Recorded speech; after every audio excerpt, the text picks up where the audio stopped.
What's up, guys? The chairman here again, and welcome back to Fulham FC. The tribute save to our legend Mick Jr. and trying to take up the Hall of Fame #1 place. And we are 3rd of February 2019. This is the second recap of the second season in Premier League. And the reason why we are in our finances tab, I don't want to give you any hints how our season have gone so far. But if we look our finances now that we are in this page, our overall balance is over 60 million. At the end of December, the board gave us more money because our financial situation was so good.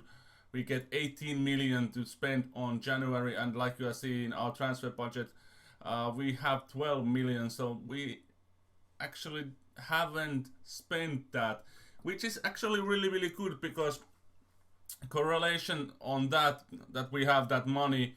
Probably in summer we will get more money to spend and strengthen our squad there, because at this moment we actually don't need any new players in our squad. We have really good talented squad, and it could be slightly improving during the season. And actually we are making some loss at the moment. This season we have making 16.5 million loss. Last season we nearly made 60 million in profit, but that is because of those bonuses and prize money that we will get at the end of the season. So I'm hoping that our balance will grow a little bit, and we could make a hefty profit on this season also. But let's stop rambling about our finances and let's go to see our transfer activity in January window. And here you can see one of our hot prospects, Nathan Hudson, the striker. He did go on loan to Brighton. No, which team he did go? Birmingham, of course. He's growing a lot, and if we look his report, he is very well suited in championship football already, and he's 17 years old. His only downside is that he's very susceptible to injuries, so that hinders his development a little bit, but I'm not too worried about that at the moment. Other transfers in out, if we looked at the end of at this January period of time, there are actually 4 other transfers beside that Nathan Hudson's loan deal. First one was Philip Foos. He did go to San Jose Earthquakes. He had that loan spell at which team it was? Dynamo Minsk in Belarus. He did play 11 games, 1+1. Really good average rating there. Now he did go back to States to get more playing time, because actually can we apply? We can apply actually that work permit, and hopefully he will get it, because he had those 4U20 apps, and he had that potential. That is something which also make a difference when applying that work permit. Then Lee Evans, our backup midfielder, did go to Huddersfield, slightly get on that loan fee, 60k per month. He didn't feature much at the start of the season. Only 3 cup games he did play, and yeah, it's good to him having that first team football, and hopefully he will play well at Huddersfield, and perhaps we can move him on at the summer, because let's face it, he had good attributes, but he's not gonna break through our squad, because we have such a talented midfield, and a lot of quality players on that position that he will feature. So probably gonna sell him at the summer. We did sold 2 guys at this window. First one, George Williams, go to Ipswich. Actually, both them go to Ipswich Town. George, we get 450k. He is really good player. He had slightly on that potential, but his contract was ending at the summer, and he's barely featured in our first team squad. Only 1 game. 3 cup games also, but only 1 game in Premier League this year. So I decided, well, it's time for you to move on, George. And luckily, Ipswich were willing to pay some money up of him in the fact that his contract was ending at the summer. The other guy which did go on deadline day was Jack Rimmer. Ipswich offered around 450 also for him, but I negotiate the deal for 800,000. I think it's a good fee for third choice right back. And no offense to him, his attributes are also really good. Featured 24 times in the period of staying at Fulham, but only 2 Premier League appearances this season and 5 occasions in cup games. So I decided also to let Jack go and make some profit on him. In total, this year's transfer windows we did make 31 million, which is really good amount of money.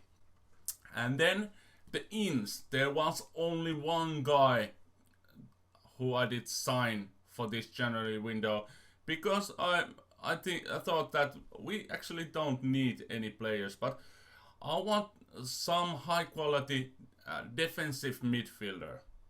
So I did. I just wondering who should I sign. There was a couple of guys on the transfer market which was really good, and I turned my eyes on this guy, Nemanja Matic from Chelsea. Yes, I know Chelsea is a fierce rival for us, but a fee of 5 million, perhaps going on 9.75 million, depending on games and goals. But 5 million for a player like Nemanja Matic, it's a no-brainer. He's really good on that defensive mid position and can play also in midfield position. And he's 30 years old and really strong guy on that midfield position. At the summer, I tried to sign him on loan with optional fee to buy, but Chelsea wanted so much for him, and also now in January, first I tried to get him on loan, but the loan fees and wage contributions was so high that there was no point of pursuing him. So I decided to go, what if I gonna buy him? Try to buy him, and I landed that transfer fee, but I was fearing that his wage would be an issue, because the highest wage in our team before Nemanja's signing was 4.75 million per annum, and basically he was on 5.8 million in Chelsea. So get this guy for lower to his wage on just under 4 million was really good deal, and therefore our wages stay low and we get a quality player. Only downside this deal was that loyalty bonus, he get 4 million and his relegation release clause is 0. But let's face it, we probably won't get relegated. 4 games this year already, and he's solid on that defensive mid position. So I'm really happy to get Nemanja in our squad, despite the fact that he's from the rival team Chelsea. To get him on 5 million, and his valuation is 13.5 million already. So really good player to get, and he is our best defensive mid at the moment. Also, also in midfield position, he's our best player at the moment. But then, how are things going with Fulham FC in Premier League? Let's go and see it now. And like you are seeing in the picture there, we are at the second place currently, behind Tottenham, which have been really tough opponent to beat. They are flying in the league. They got 56 points at the moment. We are 2 points behind them. We have lost only 3 games at the season in Prem, but we have drawn 6 times. We have 54 points at the moment, and second place, of course. Chelsea are third for 52 points, and then Liverpool and Man United on 50. But Southampton in 6th place are in 42 points. They are 8 points behind Man United and 12 points behind of us. So we are solid position at the moment, going for those Europa League and European places, which is really good, and which is our main objective to this season. Actually, we are our season expectations are in top half finish, so therefore to get this position is really good. And yet again, in January window we had that opportunity to change our season expectations, but I said to board, I wanna finish the top half finish. That is good, and I don't need that extra money which you're giving me anyway. But yeah, to second place is really good. How do other teams are playing? Arsenal 7th, Manchester City 8th position, Everton slightly down in 10th, and at the relegation battle, Wolves are rock bottom, Bournemouth, West Brom, other teams to going down at the moment. Leeds, surprisingly, are staying up with 26 points, 4 points ahead of Newcastle, which are in that relegation battle also. In player stats, Morata 24 goals, really good for Liverpool. Edison Cavani 18 and Romelu Lukaku 16. Morata, Sanchez and Firmino best on that average rating. Christian Eriksen 15 assists, Roberto Firmino 12 and Joao Mario 9 assists. Player of the match is Morata, Cavani and Onguene, our centre back. Surprisingly got 6 man of the match awards. In clean sheets, Hugo Lloris, Geronimo Rulli and Thibaut Courtois are the 3 best ones. Leon Britkat got 13 yellow cards, like Conor Cody also, and Petro Obiang from West Ham 10 yellow cards. In injuries, at the moment there is not many guys injured. We are one of the top teams which have 3 injuries, and that is not a lot, thank God.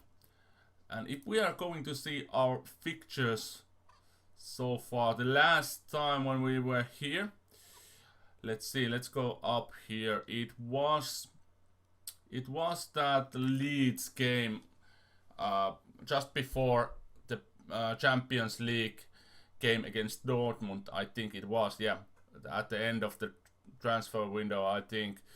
Yeah, we did beat Leeds 2-0 away. Tom Kearney, Coley Woodrow are goal scorers there.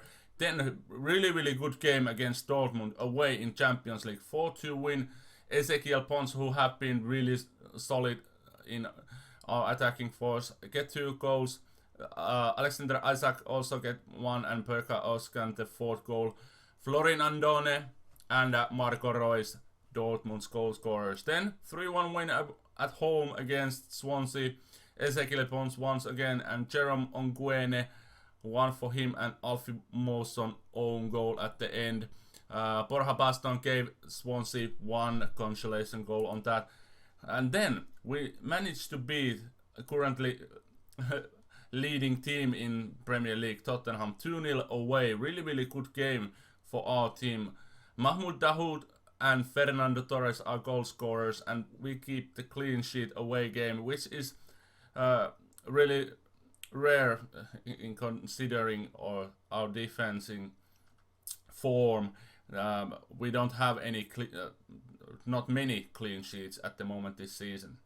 Then in Champions League we did beat Fenerbahce away 4-3 scoreline, goals galore there. Tom Kearney and 2 for Alexander Isak and Trent Alexander-Arnold gave us the winning goal.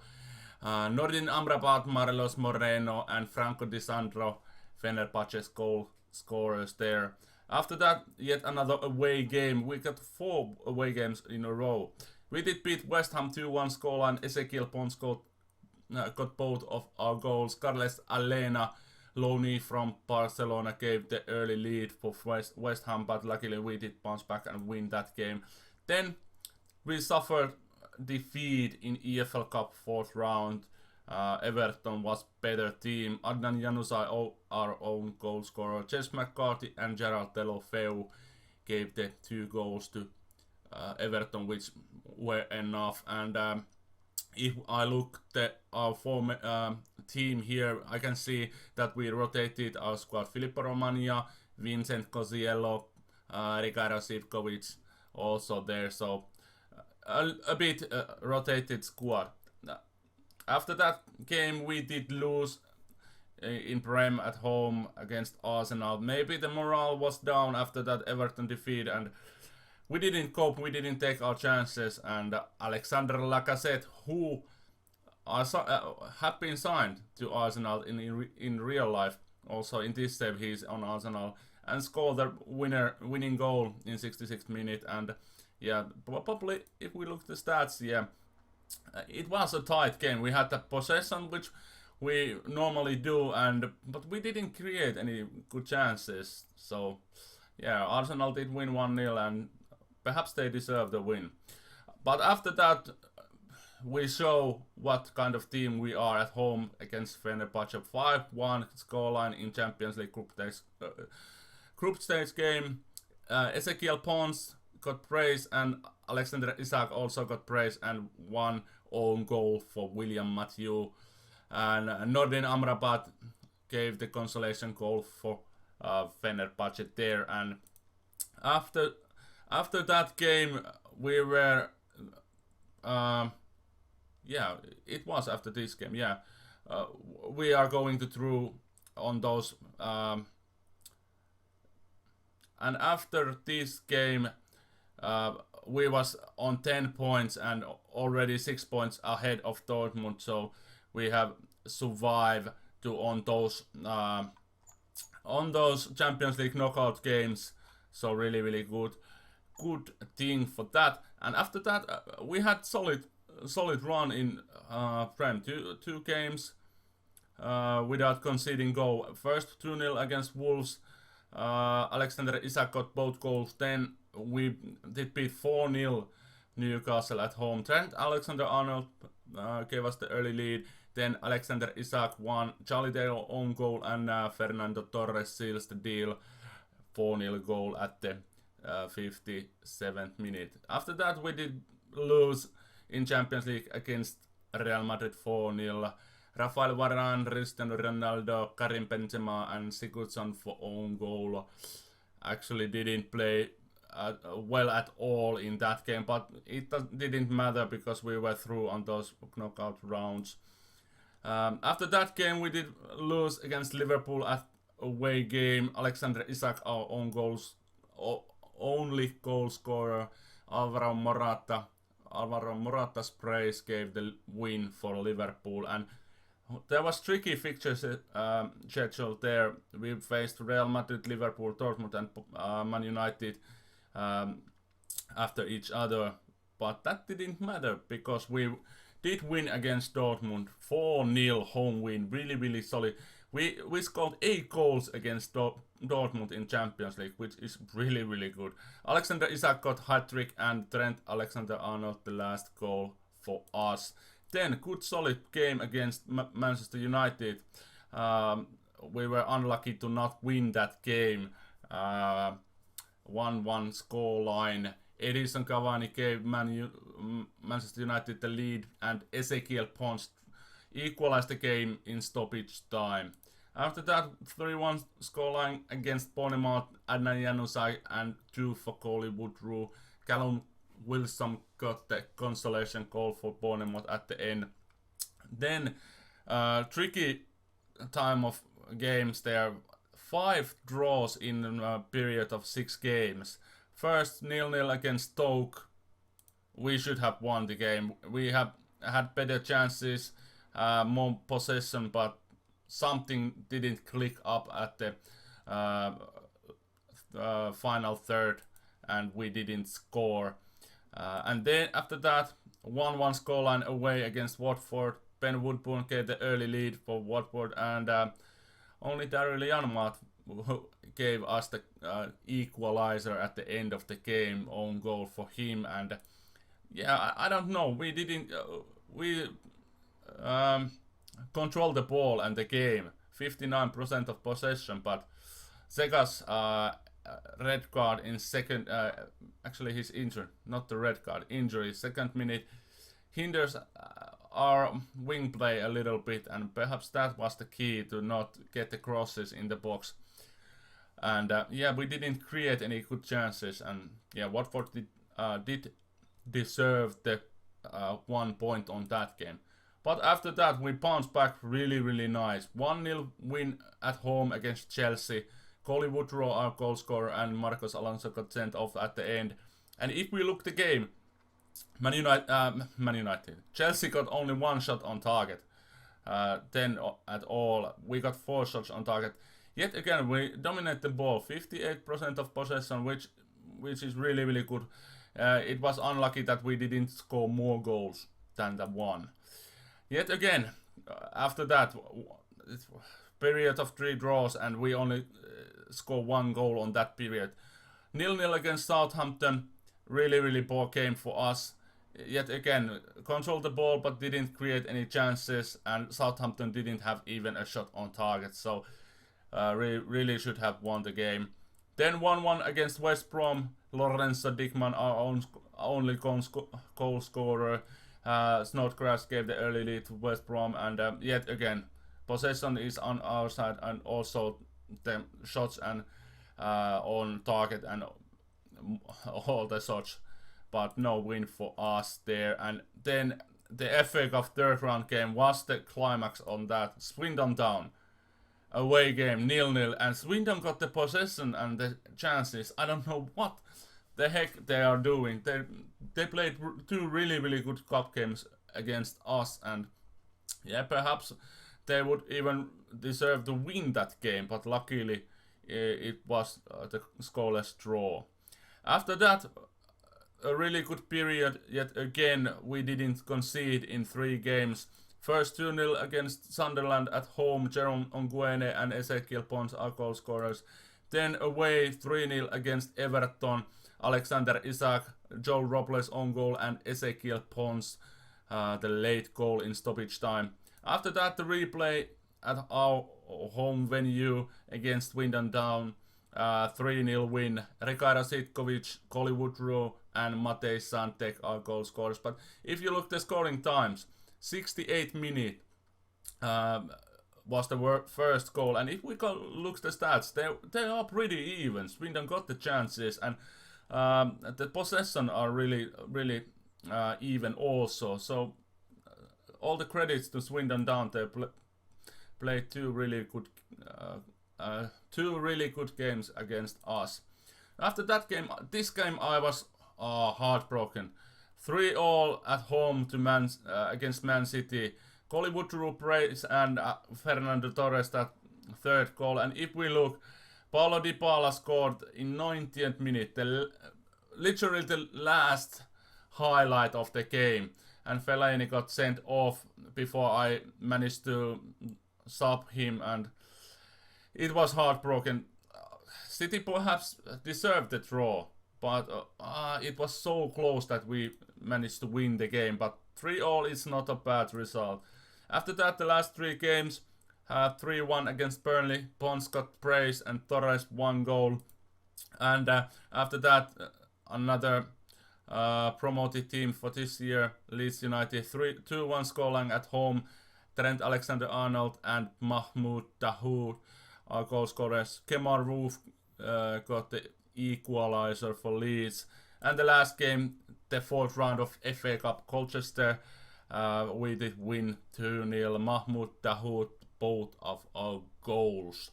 And yeah, in Champions League first knockout round, we will face PSG. So really tough 2 games ahead of us. And also the FA Cup 5th round game is right around the corner.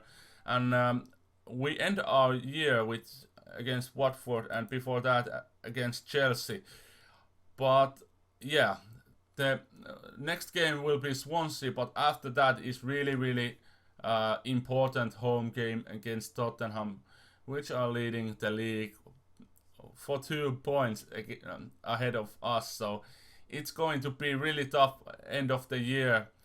I don't think, perhaps we could fight against PSG, but I doubt that we're gonna go through for this pairing. But we gave everything that we have, and I don't know. Hopefully we can give the fans good show for at the end of the season.